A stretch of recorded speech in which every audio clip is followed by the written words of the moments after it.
I had a dream that there was a tower where I learned sorcery through the radio. I was brought there with a girl, an old man who resembled Father Time, or maybe Michelangelo's version of God. He opened the door, and me and the girl went our separate ways. I learned my lessons well in a room, with people floating on beds, listening to the radio, writing endlessly. After I was done writing, I left the room.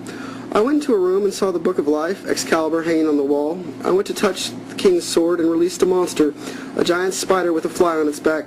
Those robed in white told me it would destroy the world. A small boy, I left the tower to slay the monster on the orders of the saints. A small town was being constructed outside nearby. I plunged the blade into the fly on the spider's back, but it didn't kill it. Instead, the monster began to weave a web around the tower. Frustrated, I walked back into the tower, not a little boy, but a man. Those robed in white condemned me for not slaying the beast, and I was exiled to the top of the tower. As I climbed the stairs, the people's robes slowly changed from white to black.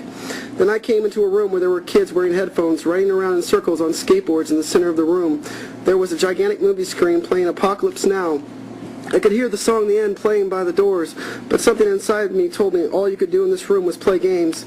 So I went to leave, and as I went to walk through the door, a kid told me that once I walked through that door, I could never come back.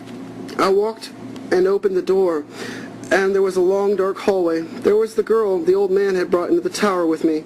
She was standing by a window tending to the roses that lined the ledge of it. She was robed in black, pale as snow, with burning eyes of fire, the eyes of Christ. I gazed into her, and I felt a connection I have never known in reality, as if we were always meant to be. She looked at me and said, "There you are. I've been waiting for you. I was beginning to think you wouldn't come." She took me by the hand and led me down the hallway. It became so dark I couldn't see. Suddenly I saw a man that was somehow connected to the girl. He was a ghost and disappeared, and a secret door was revealed.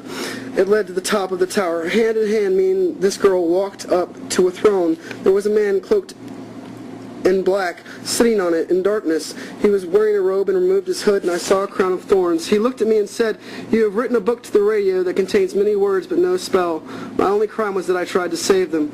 Read your words and set me free." And as I began to read my words in this book, the tower of the tower came off, and I could see him. He was not robed in black but white. It was just so dark I couldn't see. As I continued to read, the tower began to crumble. The world kept caught on fire, and then we were lifted towards heaven. I woke up. Since I was 15, I've been in love with the girl I saw in that dream. How was I to know you could learn sorcery through the radio? I do know how to listen. I know what was said. I know of the ghost. I have a picture of her, her eyes outlined in red. I must be mistaken. It's not true. Dreams never, ever, ever come true.